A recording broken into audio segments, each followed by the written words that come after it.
All right. Hello, everyone, and welcome to today's live strategy session on securing non-human identities. We appreciate you taking the time to join us.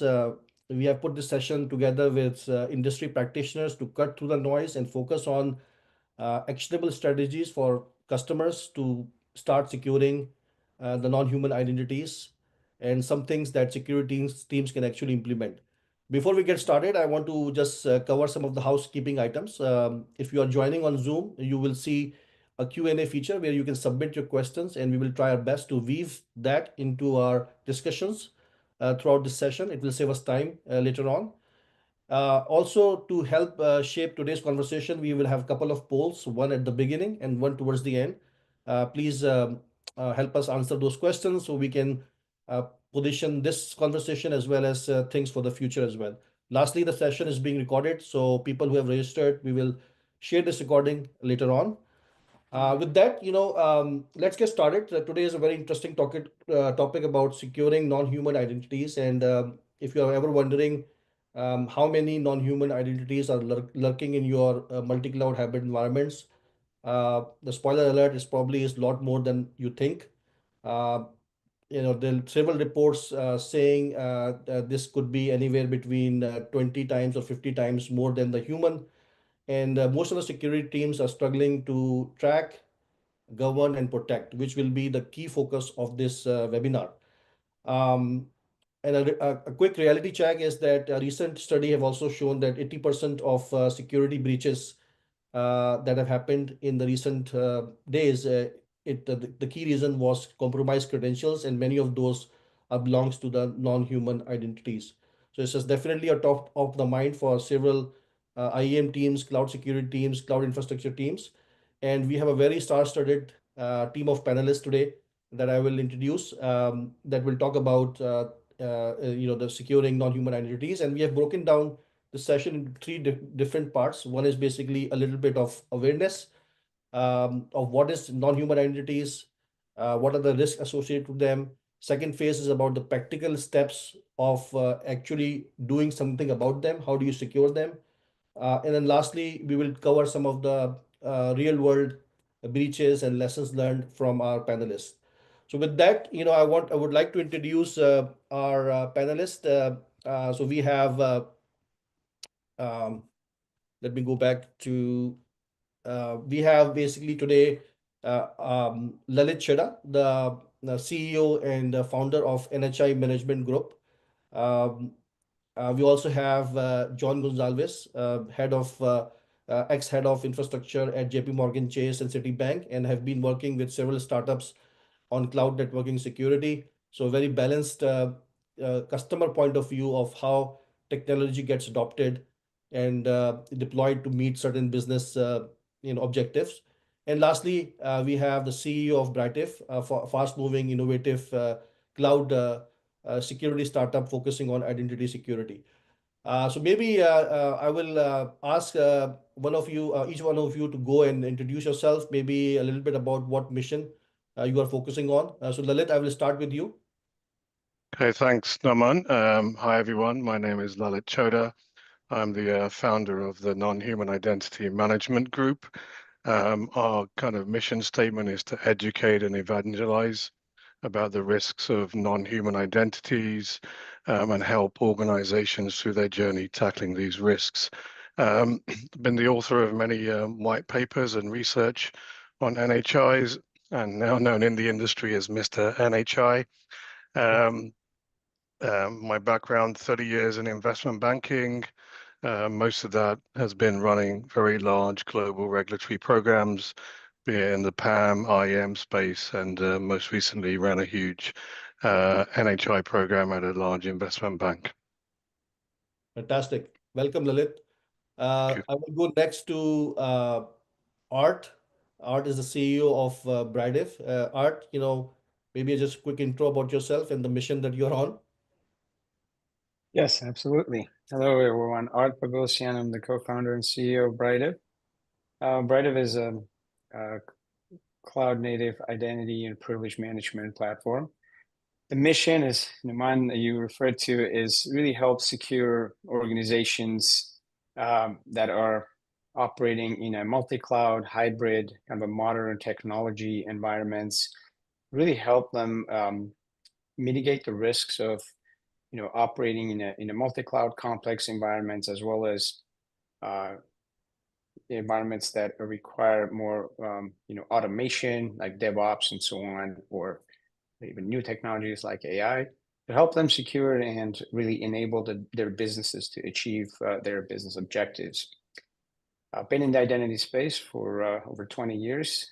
Um, and yeah, the journey continues. I'm happy to be here. Fantastic.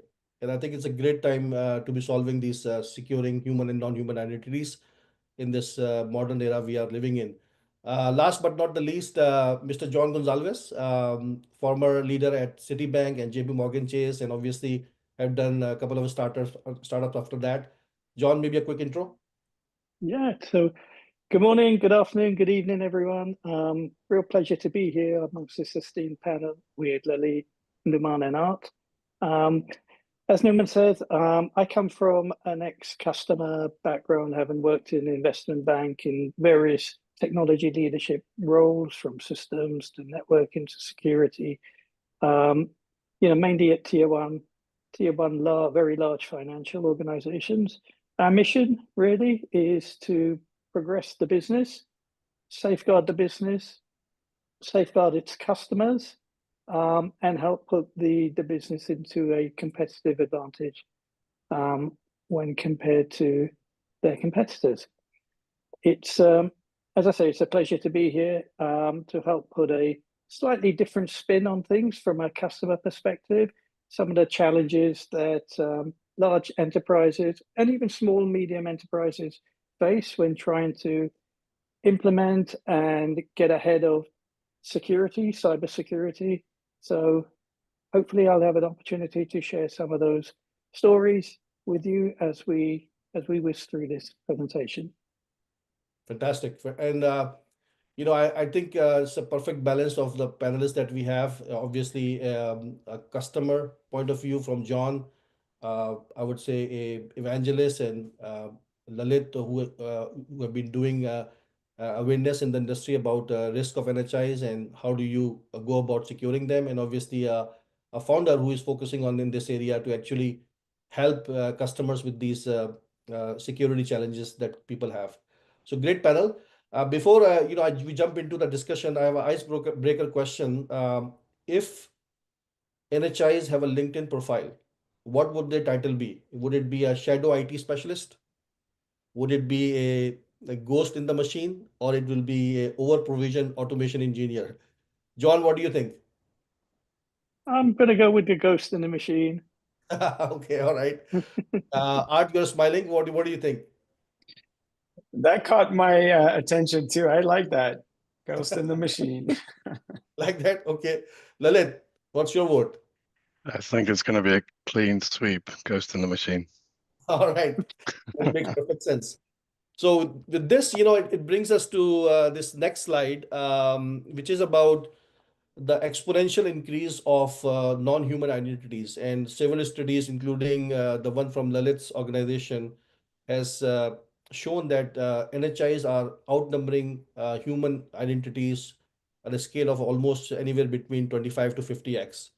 And a recent survey from ESG also indicated that in the next 12 months, many organizations are rapidly or significantly increasing the use of non-human identities. And it's just because of the dynamic nature and automation and AI coming into the picture. It's a rapid increase in the usage of non-human identities, but that also pose certain risk, right, in terms of securing them. Um, I always like to think that NHIs are actually your friend, and they don't ask for a paycheck. They don't need coffee breaks. They wake up, they do a really, really good job in a robotic precision manner, and they go back to sleep. As long as you secure them so that they don't start to freelance for the hackers, you are in a good shape, right? Because they optimize, they make you efficient. But Lalit, I know that you have your organization have done a little bit of research on this as well. What is your take on this exponential growth that you're seeing? Yeah, look, I think the problem with NHIs has always been there, right? 30 years ago, I was dealing with that at investment banks. But clearly, in the last few years, we've seen a huge secret sprawl problem. As we've seen hyper fragmentation across hybrid cloud, on-prem, SaaS integrations, and then obviously with microservices, containers, CI/CD automation, all of these things are needing NHIs. So we've just seen an explosion in NHIs over the last 4 to 5 years. And sort of as we move into sort of AI, Gen AI world, we're going to see that increase, probably go to sort of 50 to 100x in the coming years. So, it's a huge issue, right? These accounts or these credentials are unmanaged typically. They're static in nature, and can be easily compromised, as we're seeing regularly now with breaches. That's great. And I think you are absolutely right. The NHI itself is not new, but the significance and importance of this has grown considerably because of the use cases that we are seeing in the dynamic multi-cloud hybrid environment. It has become, and also specifically because of the recent breaches that we are seeing all around, and the major contribution was compromised credentials, and that you can tie it back to non-human identities. Um, Before we jump into a more deeper discussion and some practical advices, I know there's always a big debate about, okay, machine identity versus non-human identity. I mean, we don't want to get hung up on what actually is the right term. At the end of the day, it's something that's not human, that you want to try to secure. But maybe, Lalit, from your perspective, you can quickly chime in, maybe in a minute or less. What are the difference between machine and non-human identities? Even though we want to secure both of them. Yeah, look, I think in the industry, there's kind of two camps. There's one, which is the machine identity camp. The other is the non-human identity camp. Some people don't like the fact that non-human identity refers to the opposite of what it is. I think some people have strong views that machine identities don't really quite cut it for what we're talking about. A machine can have both human and non-human identities on there. So is machine identity the right term? But look, typically, there are kind of two places where non-human identities are used.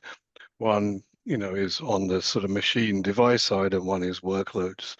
So look, I think the industry is probably not going to settle down very quickly on a common term, but I think our focus needs to be just solving the problems for organizations and helping them, get rid of these huge exposures. Yeah, and I think you are rightly said that it could be anything that programs, API, robots, agentic AI, any GitHub action workflows, anything that basically is an application or a process talking to another application. Um, Art and John, is this also you see from your perspective when you work with the customers, or John, in your environment when you were managing these things? Is there anything new that have popped up, or generally this basically defines the non-human entities pretty well? I guess from a personal perspective, I don't care how it's categorized. I see it all as a problem that needs to be addressed. It's that simple. You've got to identify, do some categorization, and then solve the problem. What people want to call it, how they want to define it, it's less important to me. Absolutely. I am on the same boat as you. And I'm sure that Yeah. Art probably would agree as well. I agree. Yeah, John, I agree. And Lily, thank you for that context. And I'm fully aware. And I think some of that confusion is probably caused by vendors who want to differentiate. At the end of the day, how we solve the problem matters, right? Right. I guess one thing to add, look, I think there is a clear separation around machines, devices, and workloads. So whilst they come under the overall banner of non-human identities, how you manage non-human identities for a machine or a device can be very different to managing, non-human identities for sort of software workloads. So there is some distinction about kind of the subcategories, but yes, the general problem is the same on how we manage them effectively. All right, agreed. All right, so let's just focus on some of the key aspects of what are some of the indicators of NHI security risks. And I would like to start with John, being that customer uh, persona and lens in terms of managing critical infrastructure. What are some of the key signs of exposure? Is it always have to be a breach that will let you, become more aware and make it an urgency in your environment? Maybe you can talk something about, what are some of the indicators of I think, NHI exposure? yeah, sure, Numan. I think breaches certainly gets people's attention, but it's almost too late by then, right? So then you're firefighting and everyone's running around like a headless chicken trying to find out what the hell's going on. Let alone folks that need to deal with regulators, both internal and especially the external regulators, if you have a breach, which is a very bad thing. Signs of exposures. How do you get in front of this? And to me, the big one there is especially inventory. When you're a large enterprise, 100,000 employees plus, if you 20 anything up to 20 to 50 times, more NHIs than employees, you're in the millions now, right, of NHI. Keeping an inventory, keeping account of all of that, what's happening, getting your audits on all of that regularly, managing it is a challenge. It's a real challenge. And the other question, how accurate is your inventory? It's just a point in time. You take an inventory, it may be 100% accurate. Following day, it probably is lost its accuracy. So, yes, you have to have inventory. It's very, very important because without data sets, what are you going to look at? How do you know where you've been breached? And as I say, once you've been breached, it's almost too late then. And keeping in front of breaches, bad actors they're very sophisticated. Breaches are sophisticated now. They'll go for the low-hanging fruit. If there's keys that are exposed, etc., bad actors will find that pretty easily. They won't take much working out. But they're still very sophisticated. They're very innovative, as we all know. And if they can get into your organization, then they can cause some real problems for you. Yeah. So start off with the inventory. You have to have an inventory, and you have to keep it updated, on a regular basis, because I guess one of the questions from, if you're a regulated industry and you have your external regulator come and audit you, the first thing they're going to ask for, where's your inventory? Second question they'll ask is, how accurate is it? When was it last checked? When did you do your audit last against this inventory? So, it may be a laborious job to keep inventories up to date, but it's a very, very critical job. Absolutely. I think I 100% agree on this untracked NHIs accessing sensitive systems. I think most of the NHIs have probably more access than a CTO in the environment, and still they are untracked, which becomes a key risk point for a lot of customers. Lalit, I know that you work with several big organizations in different verticals, especially finance, who have compliance and regulatory requirements to meet. What have you seen in terms of the risk that they are trying to address, and how do they even know what are they exposed to already in the brownfield environment? Yeah, look, a great question. The last big project we did at a large investment bank, we actually started the program. Actually, a lot of people think about breaches and external threats, but actually it was an internal incident that caused the focus on NHIs. I'd been talking to my CISO and head of IM for probably 4 or 5 years prior that we need to tackle this problem, but the focus was PAM, IM, and cyber controls. But then we had one massive incident that occurred where someone used an NHI inappropriately. It was shared between prod and non-prod with the same password, and they actually went into production when they thought they were going to non-prod, and then caused significant business disruption. And then it turned out that the account was shared with many other applications as well. So cycling the password to reduce the risk exposure and visibility took many weeks to turn around. And that's just one account that we had an issue with, but that then started probably a $20+ million remediation program. And soon after, the regulators came knocking. And what were they asking? They're very loaded questions around, do you have hard-coded, unencrypted credentials, passwords in your source code? Are you regularly cycling your credentials, your passwords? And even some of the more advanced regulators around the globe were asking about monitoring controls. How do you detect if a human is inappropriately using the NHIs? So I think one thing I would say as a key takeaway, look, this isn't an external threat issue only. There's a big internal threat with your employees, contractors using these accounts. So you need to be, so this is happening under your nose now as we speak, this issue. And one of the things I would also add is, as people have put in PAM controls to stop people getting into production with just-in-time access, people have started to increase the use of NHIs more and more and bypassing the standard controls because they know the password, they can get in, log onto a database, right? So you really need to be concerned about hard-coded credentials, humans using these credentials within your environment internally as well as externally.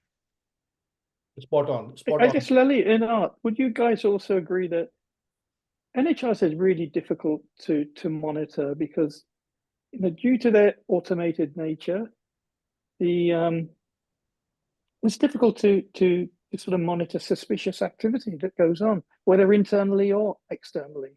What do you think on that? And I will add one. I will add John to your question, and I would also basically add that angle, right? That okay, so a lot of organizations are familiar with IEM controls and PAM controls in a on-prem world where they have been doing a great job for securing and governing and life cycle of human identities. So what's so different about non-human identities? Why cannot you use the same sort of controls? You still have your IAM, IDP, and PAM that people are used to, and some of the vendors have done a great job in the data center world. So what has changed, and why all of a sudden this became a problem, and where the legacy tools and approaches are failing? Maybe a good question for Art. Right. A lot to unpack, but first part of the question, yeah, I 100% agree. These are more challenging.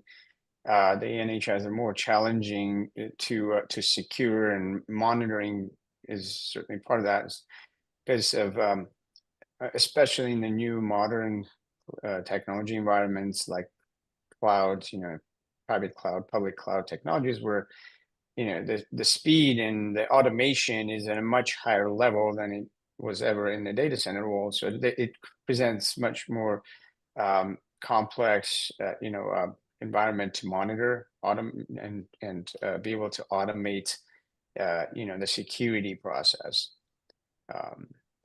Yeah.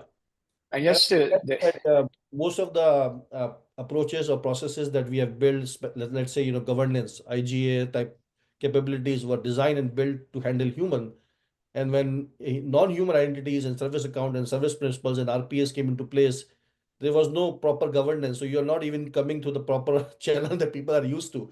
So that actually makes it a lot more problematic for teams, security teams, IAM teams to actually get a handle of actually securing them. Do you think that that's one of the reasons? Maybe Art, you can. I guess it kind of ties back to your earlier question about if there are already existing IAM processes and governance processes, why not use those for NHIs, right? I think it's definitely a legitimate question. I'll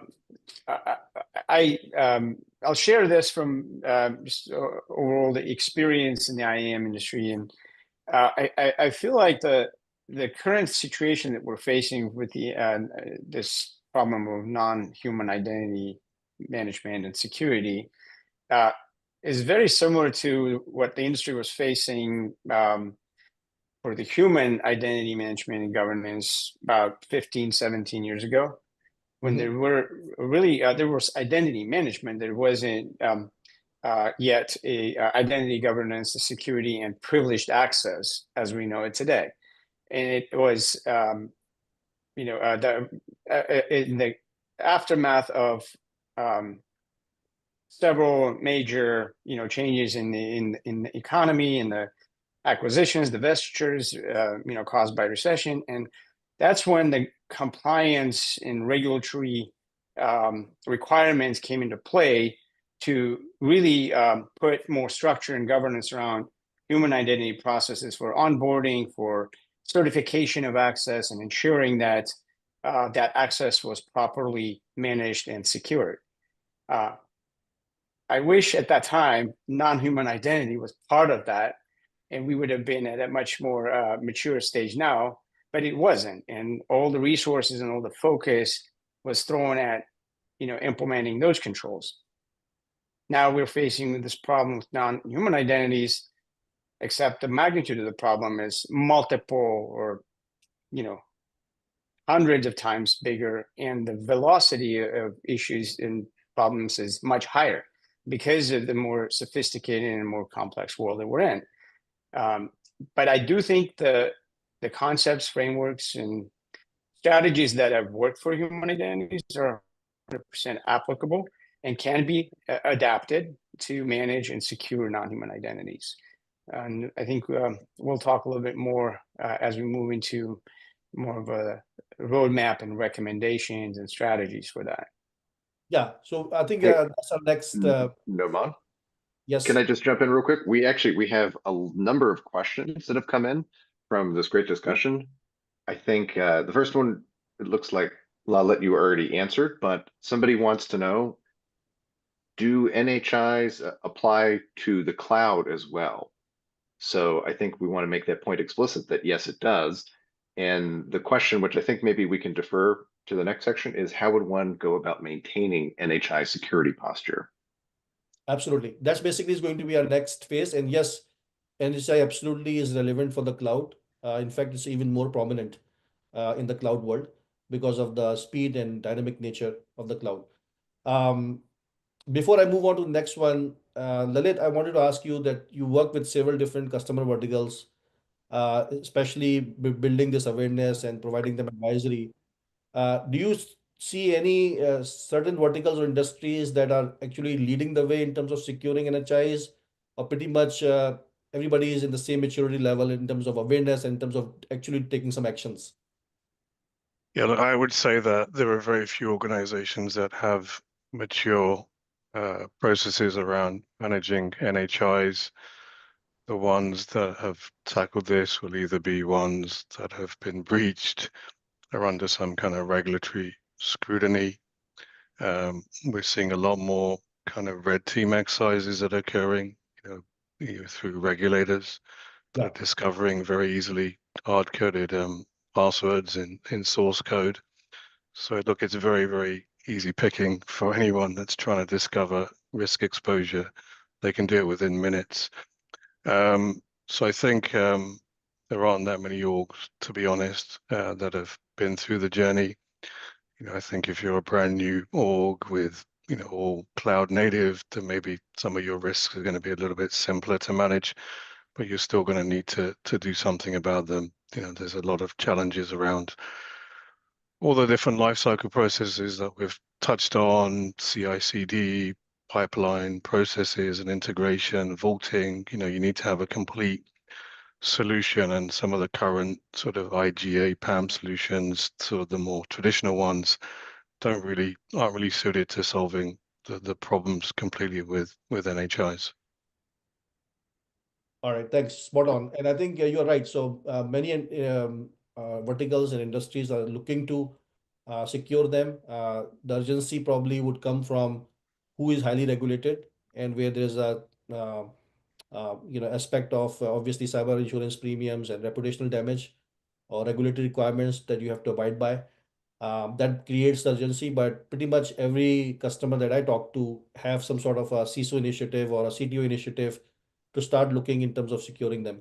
So which basically brings us to our next section of this webinar is, okay, so we know the importance of NHI, we know they're exploding, we know there is a security risk associated with it. How do we go about actually securing them? Is there any practical advice in terms of securing them? And the team here has put together a sort of a roadmap in terms of how do you actually end up securing, which actually revolves around tracking them, governing them, and protecting them, right? So I'll just quickly summarize in terms of your setting up your strategy, which is basically what is your end state and how do you align to your security goals with the business goals. Governance, which is about how do you get visibility and how do you basically put together a structure where whenever NHIs get created, there's a foundation behind it, right? It's a read only, it is a read write, is it administration only? And then, leveraging advanced capabilities such as just in time and continuously improving them to get granular access is important, which will be your enforcement step. And then looking at the future use cases, which is about agentic AI or granular database access or machine learning or data analytics, right? So how can you advance your approaches that you have figured out to those advanced use cases as well?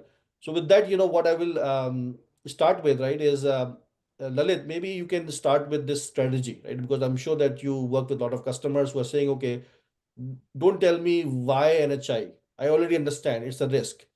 Tell me how do I do this? Help me make it easy for me so that I can start seeing the impact day one. I know that it could be a longer process for me, a longer journey, but I want to be able to secure this. So maybe you can take a look at this strategy section on how would you go about it. And John, maybe you can highlight from your customer perspective what would be your view if you want to start tackling this. Hmm. Yeah, look, so drawing on sort of when I started a huge program 4 years ago at a big investment bank, look, you can't tackle the elephant in the room. This is a massive, massive problem. I would say it's probably the most challenging problem you'll ever face dealing from a security kind of risk posture standpoint, just due to the complexities of managing NHIs, right? So you need to take a risk-based approach, and figure out, what are your most critical apps or your most vulnerable accounts that have the highest privileges. And as we started at the beginning, you have to start with, your inventory, understand the size of the problem. Do you have 50,000 NHIs? Do you have 5 million NHIs? And you're going to find there's lots that you don't know about. There's endpoints that you have no visibility to. So first, understanding the size of the problem, understanding what controls you already have in place to manage NHIs. Do you have any policies, standards, controls, right, to educate kind of your staff around best practices, what's acceptable, what's not acceptable. People today still put hard-coded credentials in source code. That's unacceptable, right? In a previous organization, you could end up being terminated, right, if you continue to check in hard-coded credentials. So I think it's really important to first set this scene, with the organization, realize this is a huge problem. You've got to understand where you've got your biggest risk exposures. I would say things like scanning for things like hard-coded passwords is a good start, as well as your inventory, and look at hygiene and posture management, right? You're probably going to have, because these accounts are quite static in nature, right? You're going to probably have hundreds of thousands of these that have been created. We've seen organizations where 50, 60% of the NHIs are unused. They don't know what they are. They should be cleaned up to reduce the surface area risk, and then focus on things like overprivileged accounts. Many accounts have write privileges when then just need read. So these would just be some starting points on how to think about your strategy and initial approach. Got it. So you mentioned getting a good handle of inventory of non-human identities to get that visibility in terms of what you already exist, and then also a little bit of governance model where do you even know how NHIs are being created, and do you have a foundational architecture or design in terms of what roles NHI could have, and are you even segregating those roles? So you have a read-only NHI or a read-write NHI, and based on that, you can apply certain policies accordingly. Uh, uh, Art, I want to ask you this question, right? So obviously you work with a lot of customers who are in this boat already, where NHI is a ticking bomb, and they want to secure and immediately start to take certain actions. When you go and talk to customers and the way you have built your platform, what are some of the strategies they are taking where they can go on this roadmap and strategy, but at the same time start to tackle high risk accounts immediately? So what is your approach that you recommend to customers?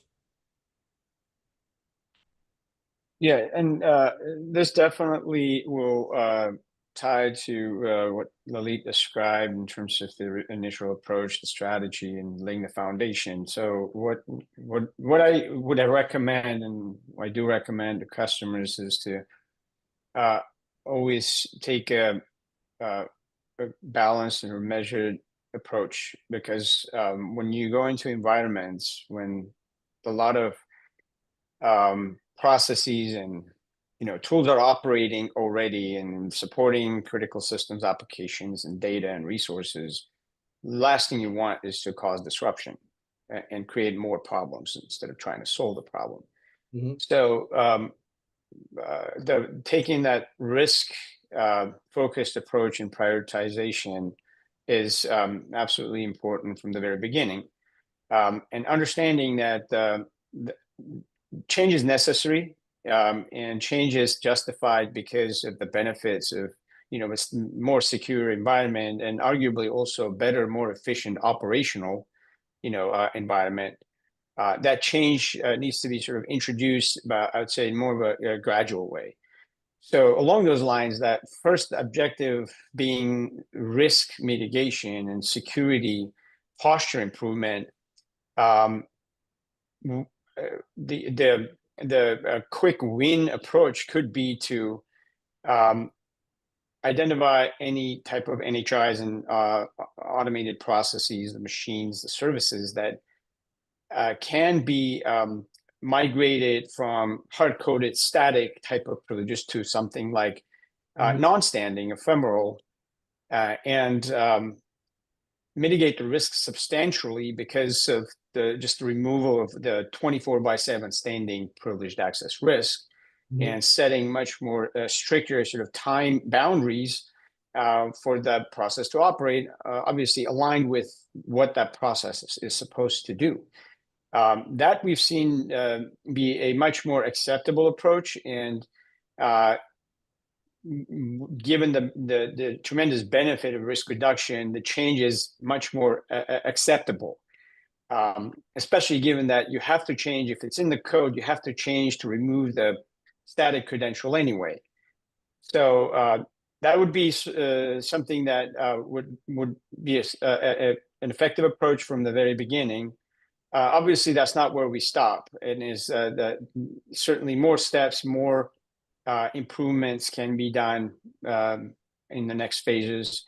But that one definitely stands out to me as an effective approach that I've seen a lot of organizations implement relatively quickly and gain substantial benefits from that very quickly. Got it.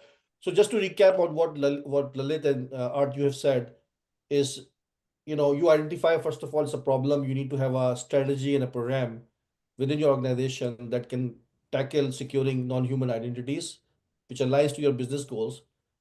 Then have a inventory or visibility of what you have in your environment, because obviously most of the environments are brownfield.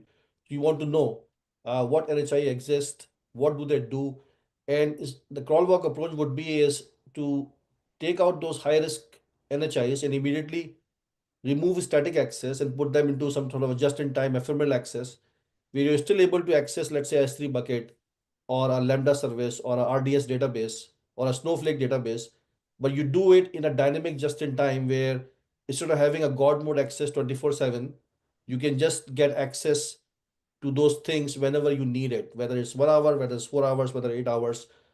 So that basically is immediately reduce your risk from 24/7 to only the time you need that access for, which is a privileged access. And we have seen that a lot of breaches, they happen because of a uh, token on a public GitHub repo or a security credentials that get stolen.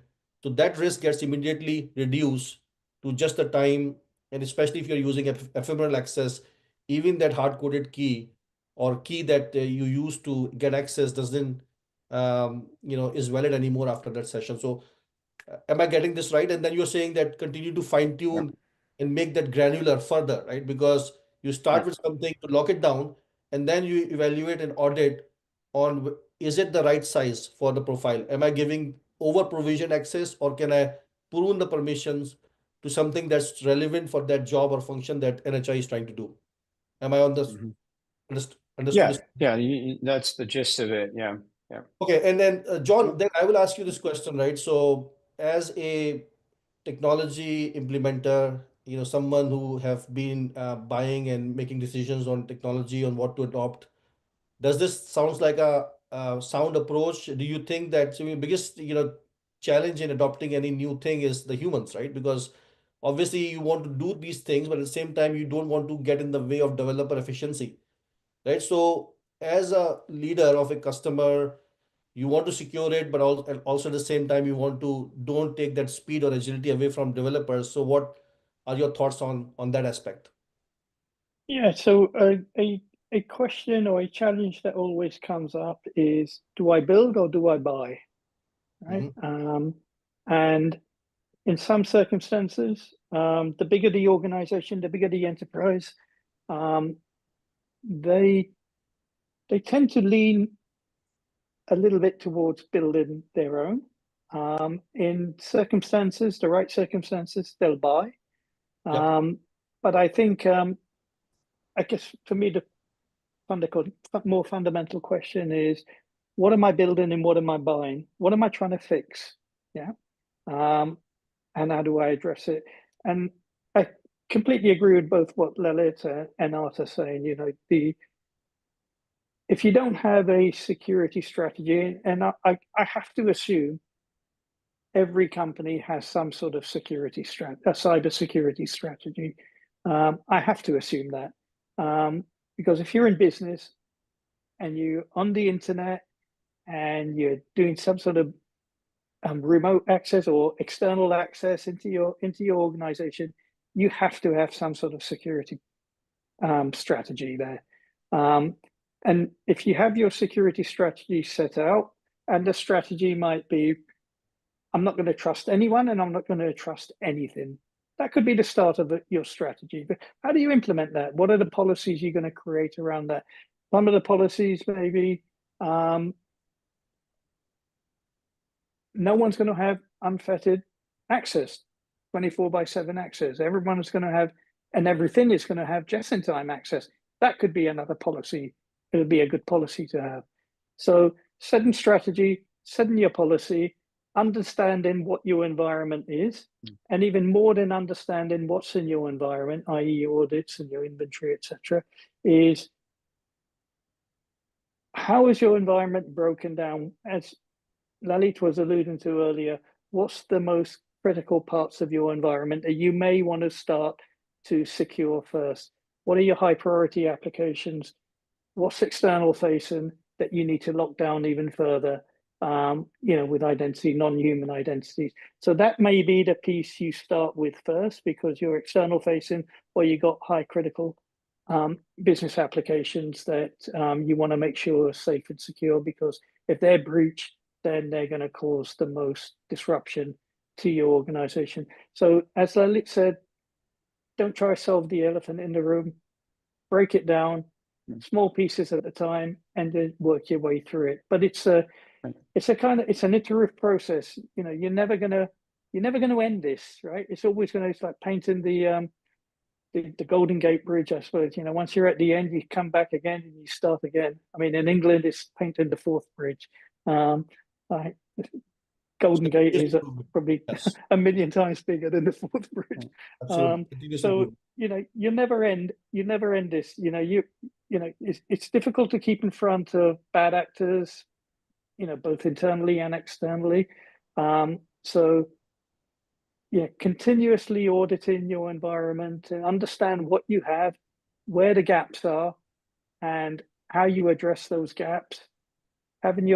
Addressing those gaps against the policies that you set, and continuously reviewing those policies, because threats are changing every day of the week. there's a new type of threat. Guess what? When there's a new type of threat and you're breached, you probably have to review your strategy and review your policy to ensure that you're tackling that new type of threat. So it's, as I said, it's continuous. It's never going to end. And the bigger the organization you are, the more complicated things are, and the more time you need to spend, doing this type of monitoring and activity. Yeah, and I think that's why I think this governance process is so important, right? That you whatever you're doing, you just don't do it one off. You need to make sure that you have a proper governance process in place. And the overall crux of this slide, in my opinion, is to find them, classify them, and lock them down. And make sure you have a process that is doing it for any new type of NHIs that are coming into existence. So you're not doing a one-off thing, and you have proper tools and processes in place to make sure. And as I mentioned earlier, right, it's exploding. NHIs are exploding. It's a high risk, but they are very predictable in nature, and predictability is a gift. So once you put together a process and tooling in place that doesn't hinder the developer efficiency, don't slow them down, you will start to see more adoption of this, right? So which is a good thing. Just one thing on the Mhm. predictability, I would say though, with AI coming along, being able to then spawn new processes, programs, I think it's scary times ahead with Gen AI Agentic and AIs, AI yes. And agents. And I think it's going to become less predictable, and that's why you actually need to have much better controls over how you manage your NHIs within an AI world. yeah, I think the term would be predictably unpredictable, right? Yeah. Absolutely. Yeah, And We have folks, another question that I think is actually kind of a tactical question here on the discovery side. Mhm. So the question is, what would, especially for the practitioners, structured blocking of NHI access as a technique of exposing the inventory? So basically, you're going to get denial of access failures, and that's going to bubble things up to the top of the list. That seems like the taking the sledgehammer to it, but curious on the panel's thoughts. Structured blocking is very hard to achieve in practice unless you have access to the data plane layer like a domain controller on Active Directory. But look, a number of projects that we've run where we've implemented kind of pretty expensive monitoring solutions. Yes, as you start monitoring activity through network logs or logs on databases, you can then effectively reverse engineer and see what accounts or NHIs are out there being used, potentially before you have an inventory in place or mature inventory.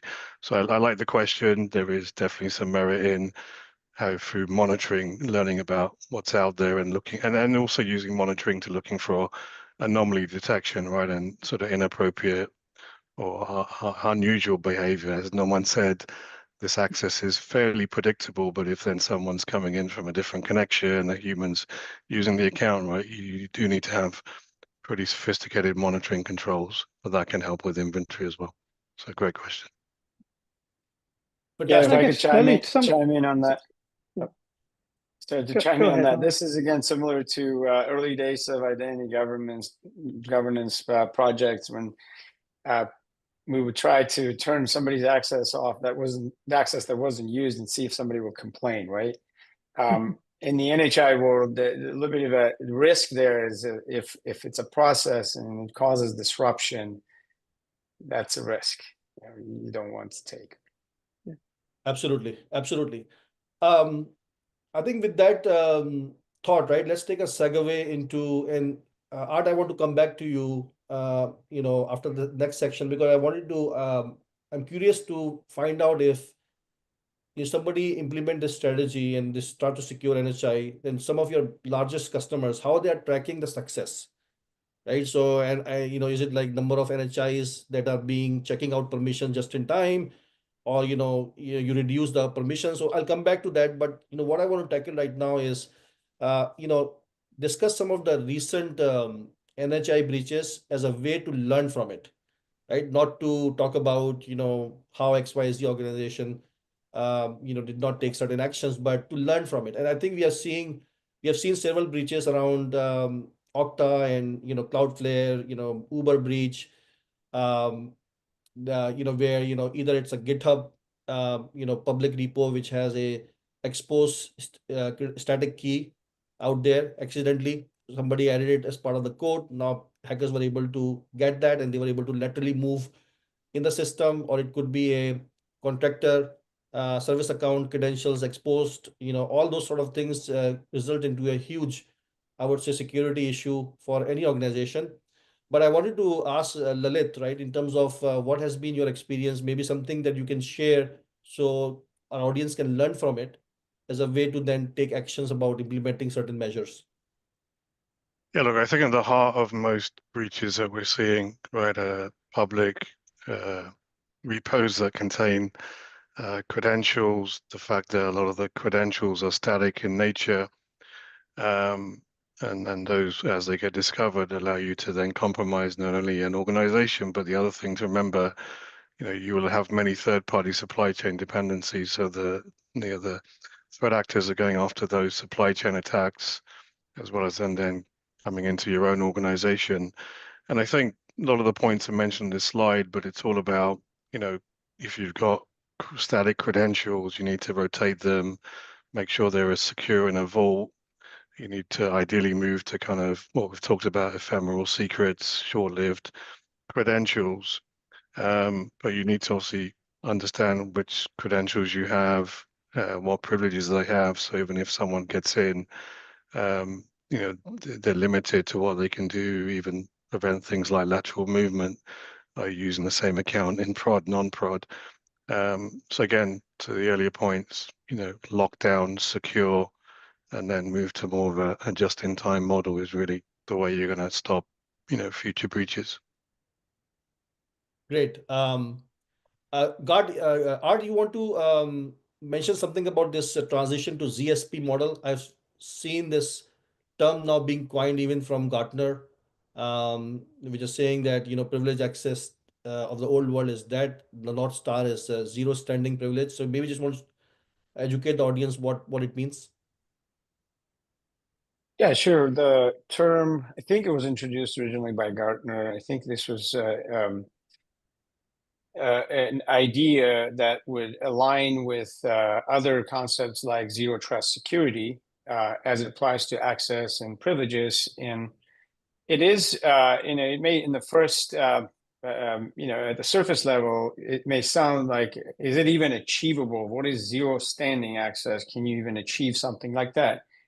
And I personally think that's not what this is meant to tell the practitioners. It's more of a goal or a target to work towards, especially in environments that are a hybrid of different technologies and at different levels of maturity. Some technologies can fully implement a zero standing access without creating an unnecessary friction for the user, but some technologies can't. So it's really how you work towards a certain objective, understanding that the benefit of non-standing access is a much more limited risk exposure, and it's just the attack surface is much smaller that you have to protect against, right? So that's my interpretation. It is practical, but given certain, how you set the objectives, the certain objectives you want to accomplish. Great. Thanks, Art. John, from your perspective, do you have any recent breach or learning to share? I know that you have been reviewing the Salt Typhoon breach as well that happened recently. Yeah, I think every breach has something to learn from it. I think the key takeaways that I hear are pretty accurate, as to how to avoid breaches. Now, you're never going to avoid every type of breach. If someone wants to break in, they're going to break in, right? So don't think that you can, you're going to be exempt from that. All you can do is your very best to put your safeguards, your guardrails in place, and keep on top of things. As we said earlier, keep reviewing what you have, keep monitoring, have good quality monitoring. Spend the money on good monitoring tools, I would say, so that they can identify any anomalies and either block or highlight for someone else, for an administrator to block if it looks, you know, out of kilter. So, you know, rather than going into a specific type of breach, I think generally speaking, the you know, keep on top of your environment. You know, that's what I would say. It's difficult, it's challenging, it's not easy. Everyone's got 101 other things to be doing. So, you know, it's easy for me to sit here and say, keep on top of your environment, but I'm sure every one of the audience and anyone else listening to this, you know, they've got, you know, 10 jobs to do in a day. You know, what's the priority? You know, but I can tell you what will be the priority is if you do get breached, it'll be all hands on deck then to understand why did we get breached, you know, and why didn't we foresee that coming? So, Yeah, And in you know, most cases, the breach will be Yeah. discovering an NHI and lateral Yeah. movement and then causing damage. That's what the hackers go after, is finding the Exactly. NHIs. yeah, So Lalit and John, that's actually a question that we got earlier, and I'll summarize, but how would you get the attention? They were asking specifically about Global 2000 banks. Grab the attention of a CISO and get them to think more seriously and urgently about NHIs in particular. Is it that threat of breach, or are there other things that you could say, maybe what you've got in place? They listed things like API management, API sec, IGA, PAM. They've got all these tools. Is it enough? Yeah, I think to an earlier point, you know, having some of the tools, I wrote about this in a big research paper we just published.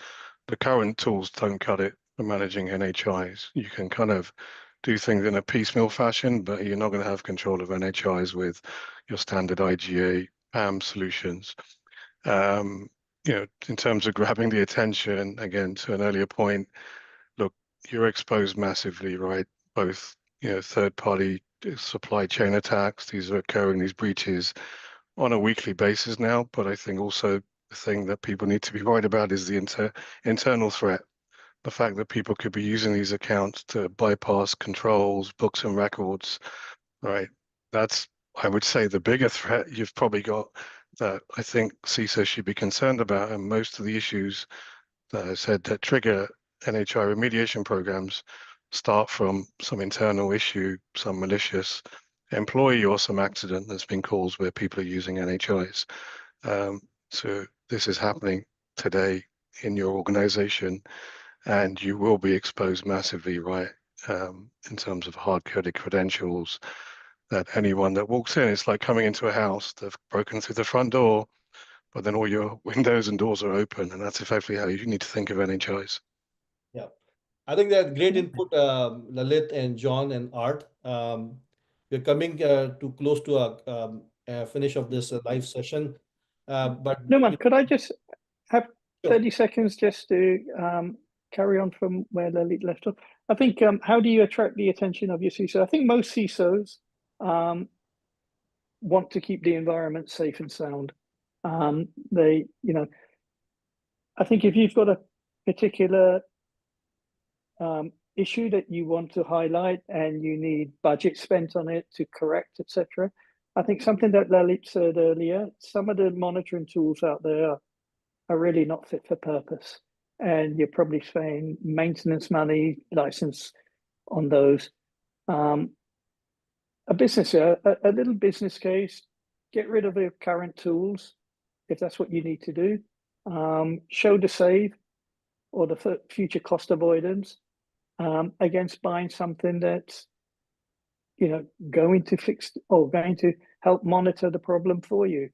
You know, CISOs and CTOs and business leaders, they're all under budget constraints, right? And, you know, whilst everyone wants to keep the environment safe and sound, they've also got budgets to worry about and, you know, where to spend the money, when to spend the money, etc. So, you know, what used to work for me quite a few times is, you know, a small business case showing a return on investment, getting rid of, you know, I hated it when my team came to me, I need another tool.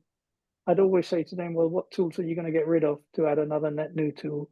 So, you know, if something's not fit for purpose, get rid of it, stop paying for it, and buy something that is. going to do the job for you.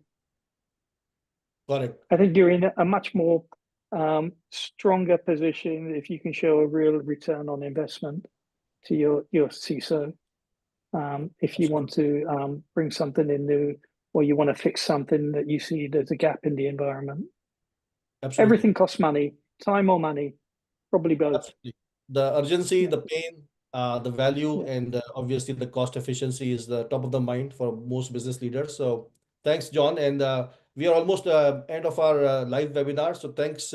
Really appreciate Lalit, John, and Art for attending this session and providing your valuable insight. We have some resources here if you want to go and consume those to educate yourself. There's some great stuff from NHI Management Group, from Lalit's team, and there's some great resources from Britive as well. Feel free to absorb them, and if you have any questions, you can reach out to individual email addresses here, or also if you want to reach out to Britive, learn@britive.com is a good email to reach out for. And lastly, I would end this with this thing that NHI do not have bad days, but if you secure them right, they will never miss a beat. They are there to help you out, right? So they are not evil. They are there to help you out, make you more agile. But it's important to make sure that you secure them with the right governance, right process, and right tooling. Thank you so much for watching, and we'll come back for the next session on NHIs later. Thank you. Thank you, everyone. Thank you, everyone. Yeah.